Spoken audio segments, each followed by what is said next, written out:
Good morning, all. Brian S. Pratt here. I'm going to read chapter 15 of Jaikus and Reneeke Join the Guild.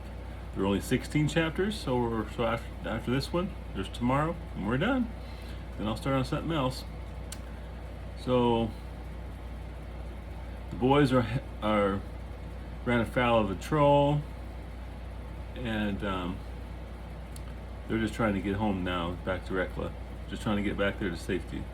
That's the whole point of this chapter. Alright, chapter 15. Once the light from the torches vanished in the darkness behind them, Jaikus called for a halt. Hold up a second, Rennie. Panting hard, Reneeke asked, Why? You took a beating back there, and I want to make sure you're alright. Reneeke didn't reply. He merely found the trunk of an accommodating tree and leaned wearily against it. From the darkness, he heard Jaikus rummaging around in his pack, and the familiar sound of striking flint. In a matter of moments, Jaikus had lit another of the torches. Now, let me take a look at you. Moving the torch close, he examined the various wounds of Reneeke. Well, how about we say he examined Reneeke's various wounds? That sounds a little bit better, doesn't it?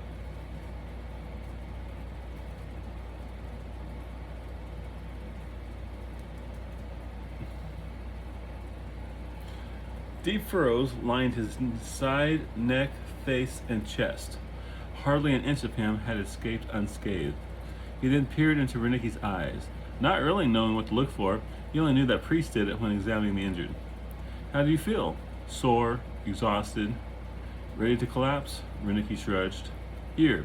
Producing one of the two flasks containing the healing elixir Lady Kate had given them, he held it forward. Drink it all. Reneeke wasn't about to argue. Pulling the stopper, he placed the flask to his lips and upended it. He held it there until every last drop had crossed his tongue and slid down his throat. Immediately, warm sensations spread outward as the potion entered his bloodstream and carried it throughout his body. Strength returned, aches diminished, and his head cleared. Better? Jaikus asked. Oh man, yes, he grinned. I could get to like this. Wounds closed as the elixir worked its magic. By the time the potion had run its course, all but the very worst had healed over completely, some to the point where it looked as if there had never been an injury. Excuse me. The deeper ones were still red and tender to the touch, but much improved over the bloody furrows of a moment before. Jaikus concluded that magic potions were a wonderful thing and vowed to always carry a supply on all subsequent adventures. It doesn't look as if there will be much scarring. That's a relief. Though guys like their scars, right? I mean, we brag about them and we show them to our women because it's manly stuff, right? Shows how tough we are. Yeah. Very faintly, the troll's roar reached them from far away. It must still be on the sandbar, Reneeke commented. Maybe it can't get off. I wouldn't count on that. Now reinvigorated by the healing properties of the potion, Reneeke pushed himself away from the tree. Let's get going before it fords the river. Jaikus looked around the forest, confusion and uncertainty written on his face. Reneeke pointed off toward a section of dark shadows. Rekla's that way. Are you sure? Fairly sure. At that moment, the roar of the troll reached them again from a point almost directly opposite to that which Reneeke claimed Rekla lay. Whether you are right or wrong, at least it will get us away from that. Jaikus took two of Master Heimel's packs to allow Reneeke less of a burden with but one. The odors coming from within filled the air with aromas neither had encountered before. The combination was less than appealing. Jaikus took the lead, his torch pushing back the darkness as they hurried toward Rekla. Less than 10 minutes had passed before Jaikus' arm spasmed in pain. Gods! It had throbbed ever since the glow moth sank his barb into it, but now the pain had suddenly spiked in its severity. The spasming caused the torch to slip from his grip. Damn, he groaned, hugging his throbbing arm to his chest. It hurts! Reneeke came to his friend.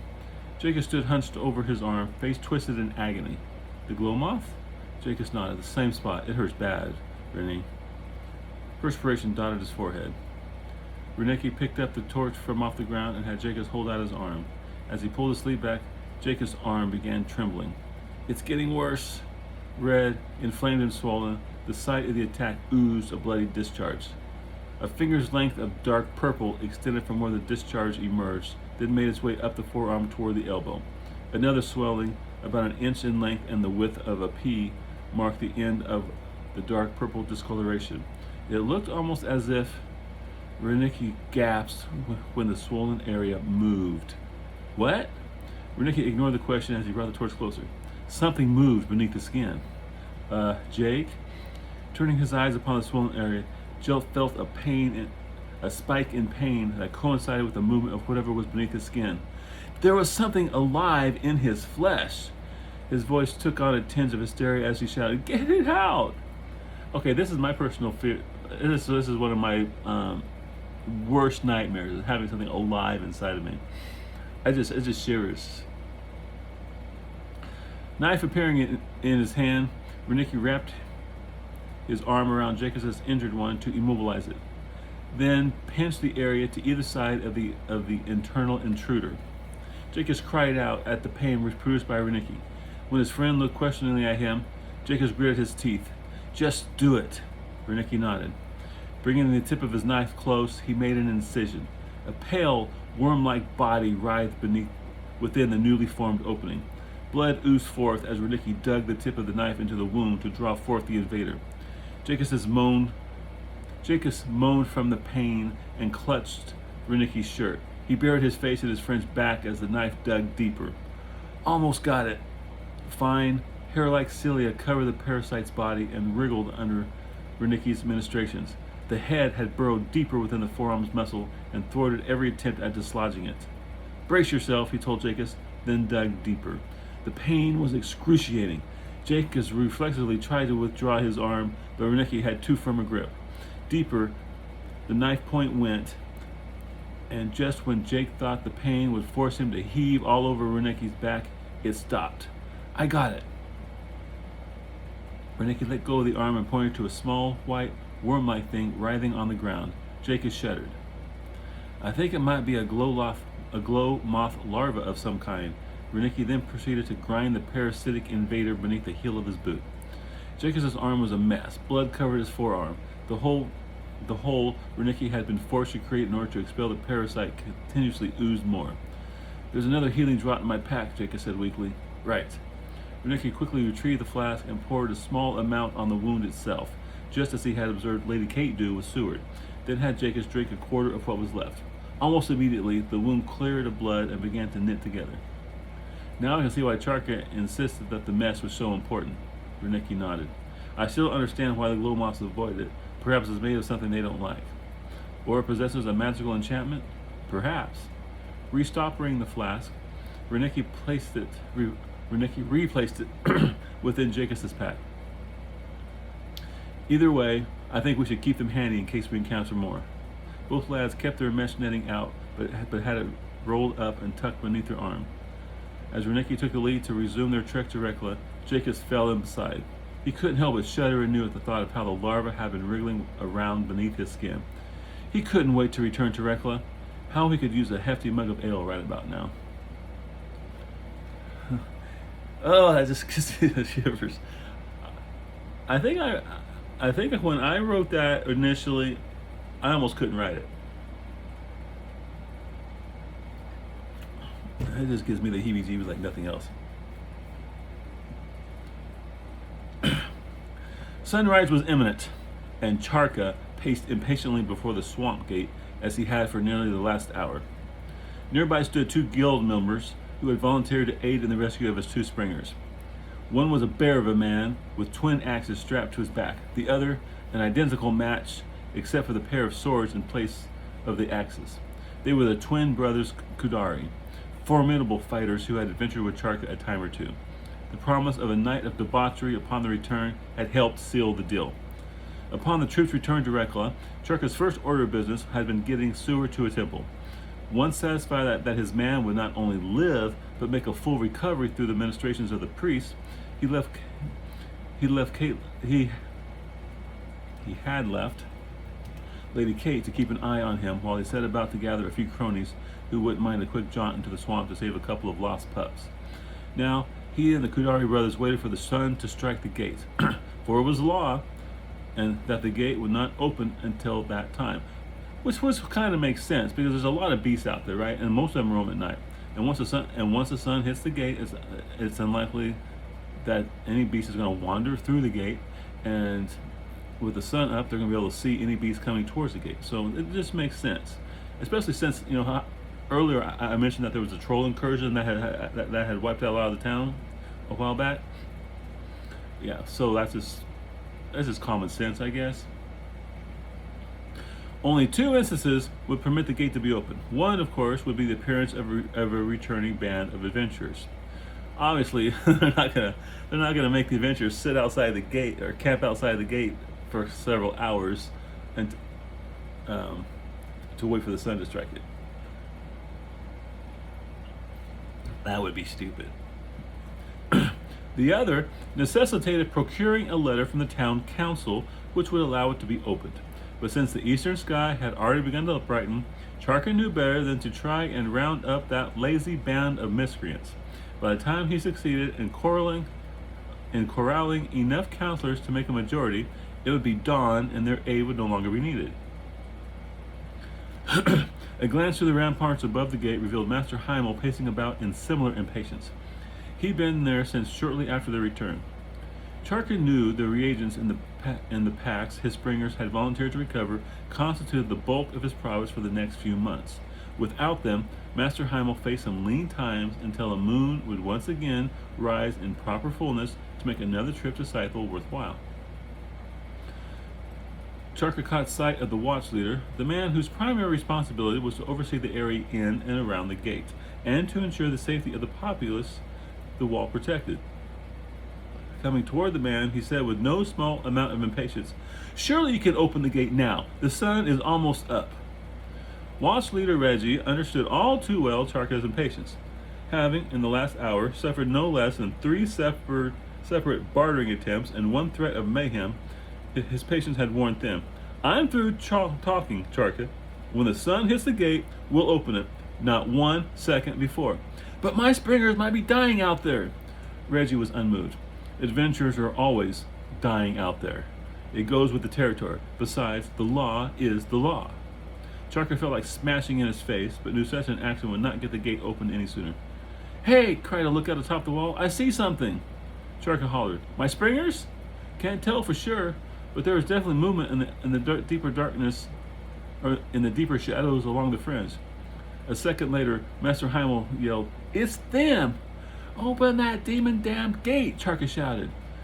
Visual contact of approaching adventurers constituted one of the few instances whereby the gate could be opened before the rising of the sun. "Open it up!" shouted Reggie. One of the men rushed to the gatehouse. Shortly thereafter, the sound of the massive internal locking mechanism filled the courtyard as the man threw the lever, releasing them. "Looks like one is hurt," Heimel shouted down to Charka. "The big one is leaning on the smaller." "Reneeke?" "I think so." Just as the final clank signaled the gate to be unsecured, a guard from atop the wall shouted, "Troll!" In the early dawn, a time of day when night began rolling back in deference to the morn, 2 lads made their way through the swamp. One had suffered grievous injury and leaned heavily upon the other. The effects of the potion had worn off an hour ago, reminding Reneeke that the worst of the injuries inflicted by the troll still had a ways to go before it could be said they were healed. He suffered no great amount of pain, merely a dull ache and weakness. The healing properties of the potion had used a great deal of his energy to do its work. Reneeke had already consumed the last of the second healing draught, its revitalizing effect now no more than a pleasant memory. Legs wobbly, head pounding, and body aching all over, it was all he could do to merely put 1 foot in front of the other. He desperately needed a hot meal, warm bed, and a lengthy stretch of uninterrupted sleep. As the sky began to brighten with the dawn, the protective wall of Rekla appeared through the trees. "Look, Renee," Jaikus said. "We're almost back." Weary eyes turned toward the towering walls. Nothing had ever looked so good. "We did it, Jake." "Yes, we did." 3 packs filled with reagents were slung over the shoulders. Master Heimel should be pleased. Jaikus could think of little else than the reward promised by the apothecary. Reneeke, on the other hand, was simply satisfied by a job well done. That, and the fact that they had returned with their lives intact. Almost considering the amount of discomfort inflicted him, he amended that sentiment with almost intact. Clearing the tree line, they started across the final expanse of open area toward the gate. It remained closed, but hopefully that would change once the guards atop the wall became aware of their presence. Come on, Rennie. Not much farther. With Reckless Wall now an immediate goal, a small measure of strength returned to him, although not so much as to enable the putting aside of Jaikus' aid. He still required a supportive shoulder to remain upright. The snapping of a branch prompted Jaikus to glance back over his shoulder to the trees from which they had recently emerged. His eyes widened when he saw the troll. Gods! He increased their pace dramatically, but such fear-induced acceleration across uneven terrain only caused his weakened partner to take a misstep. Reneeke hit the ground with a groan, taking Jaikus with him. Jaikus immediately sprang back up. Grabbing Reneeke's arm, he strove to get him up. Come on, Rennie! Rennie saw the troll coming and knew that though he might be able to regain his feet, he would never sustain an effective flight. Pulling his arm from Jaikus' grip, he said, Get out of here, Jake. I'll never make it. He tried drawing his sword, but the maneuver was beyond him. His strength was gone. No! Go! There's no point in both of us dying. Jaikus reached out once more to try and pull him to his feet, but Reneeke batted his hand away. Go! I'll not. How could he leave? To abandon not only the best friend he ever had, but his only friend? Reneeke had always been there for him. When Jaikus left to join the guild, he agreed to come along. He didn't have to. Reneeke would have been much happier on the farm, but he did it because Jaikus was his friend. Drawing his sword, Jaikus placed himself between the oncoming troll and the single most important person in his life, Jake. Glancing back, he saw that Reneeke had managed to draw his sword halfway from the scabbard. Here, he said, straining to move the hilt closer, yours won't do any good. Jaikus didn't even hesitate. Transferring the sword to his left hand, he drew Reneeke's with his right. Wielding the two swords helped to drive back his fear to a more manageable level. It gave him a feeling that all was not lost. Then, the troll attacked. What's going on? As the gate began to open, a familiar voice drew Charka's attention. What's going on? As the gate began to open, a familiar voice drew Charka's attention. It was Veruloxy, a guild magic user of some power. I got two springers in trouble. The troll's after him, added the sword-bearing Kudari brother. Need some help? Moving toward the opening gate, Charka asked, Cost? Say a third? Done. Racing through the opening, he broke into an all-out run, flanked to either side by the Kudari brothers, with Veruloxy following on their heels. They raced across the open grassland. Charka saw Jaikus bearing double blades as he faced off against the troll, willing to defend Reneeke with his life. Your Springer's got grit, said the sword-wielding brother on his right. I guess he does, Charka replied, with just a touch of surprise tinging his voice. From his other side, the axe-wielding Kudari brother said, May we be in time. There was something odd about the troll. Jaikus couldn't quite put his finger on it, but it didn't roar like before. Its mouth opened as if the troll wanted to, but not more than a gurgling sound issued forth. Back! He shouted in mimic of Reneeke's earlier battle with the mossback. Much to his surprise, his voice was strong and sure, a remarkable feat considering that inside he was a quivering mass of nerves. Charka's words came back to him in the fleeting moments before the troll's attack. Keep your wrist in line with your elbow and the blade. Think of the area from your shoulders to the tip of your blade as one. The sword moved into proper position. I'm trying. A dead man tries. An adventurer does. Or don't you want to be an adventurer? What if your buddy's life depended on you being able to take out your opponent? Is he going to want you to try and help him? Or would he want you to help him? Jaikus was through trying. I'm an adventurer. Firming his resolve, he braced for the attack. The troll launched itself forward. Bringing up Reneeke's sword, he struck with all his might. Before the blade could connect, the troll struck it aside with a mighty swipe. Snap! His wrist had twisted slightly out of position, and just as Charka had prophesied, the blow snapped the bone. Reneeke's sword, the one with which Jaikus could have dealt damage to the troll, slipped from his non-responsive fingers. An explosion of pain erupted from his broken wrist, followed a second later by even worse as talons ripped it into him. He tried bringing his other sword into play as the troll plowed another set of bloody furrows across his upper body, but it merely bounced off the beast's hide. His legs gave way, dropping him to the ground as deadly talons again penetrated his flesh. Time seemed to slow as he gazed at talons stained with blood, his blood, that were being drawn back to rip into him once again. Unable to look away, he braced himself for what he knew would be his end. Thunk! An axe appeared as if by magic to embed itself in the beast's skull. A split second later, the crackle of electricity preceded the blinding explosion of a lightning bolt. The troll's blow never fell. As his eyes recovered from the flash, Jaikus saw the charred and blackened section of the troll's chest. Through vision growing ever more obscured, Jaikus watched the troll yank the axe from his head and step forward to continue the attack, only to be hit by another bolt. The lightning strike knocked it from his feet and sent it reeling backward. The last thing Jaikus saw before his vision fell completely was webs of binding appearing to encase the troll from neck down. "See to the troll!" Somewhere on the edge of consciousness, he heard Charka's voice. "Jake, come on, lad!" His mouth was forced open and a sweet liquid passed between his lips. "We're too far from town. He's not going to..." The last thing he knew before slipping away into oblivion was being raised from the ground by many hands. And that ends chapter 16. Oh, what a good chapter. Oh, I was on a roll when I wrote that chapter. It just gives me chills to read it again. Oh, Jaikus manned up. Jaikus became the adventurer he wanted to be in that moment. He's got his faults, but for Reneeke, he'll stand his ground. And he may not have any skills. He may have total zero skills, and he can't sword fight with crap. But he'll stand his ground for Reneeke. So Charka wouldn't abandon his springers, and so we'll see if they survive, right? Jaikus' heroic last stand. Oh, that boy, So tomorrow's chapter 16. We'll see the aftermath of all this, see what happened, and go from there.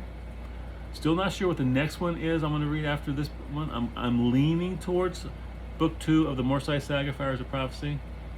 But this is my last free one. So anything I read after this is... People keep telling me, no, don't do it because it's going to take away from my profits. Well, we'll see. I still want to do it, but I'm going to.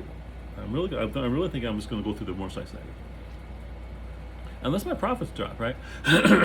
If my ratio of book 2s to book 1 downloads drops dramatically, I'll stop. But if it doesn't, then I'll keep going. So we'll see.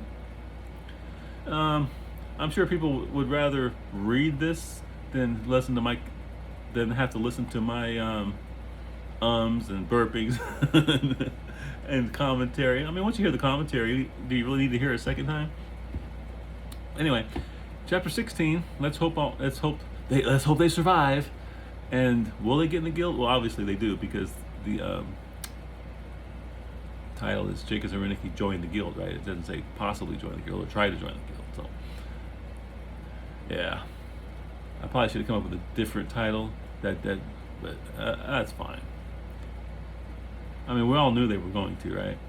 I mean, the series is called Adventures Guild, and these two boys are trying to join the guild. So unless every book is a different set of characters about the guild, which is possible, but no, it's always about Jaikus and Reneeke. I got plans for them if I can ever get to it. Oh, right now I'm coming close to ending book 3 of this series. The next one is Caravan to Kitakin, where their next adventure is signing on as caravan guards up to Kitakin. Or no. There's something that needs done in Kitakin, and they get on the caravan, hire on as guards to a caravan, so they can get up there, and not because they can't afford anything because they have no money. All right, so chapter 16 is tomorrow, and all right, if you like it, share, and so forth. Comment. Every little thing helps the algorithm say, hey, this guy's not too bad. We're going to show his stuff to more people. I'm still not doing very well as far as I think I'm at 165 subscribers now. Ooh. And I'm at 140. With this one here, I'll be, I think, 142 videos. That's not too bad. But, well, I don't know. Is it? What if I have more videos than subscribers? Is that a bad thing? Maybe. I don't know. I'm enjoying it. I'll talk to you guys later.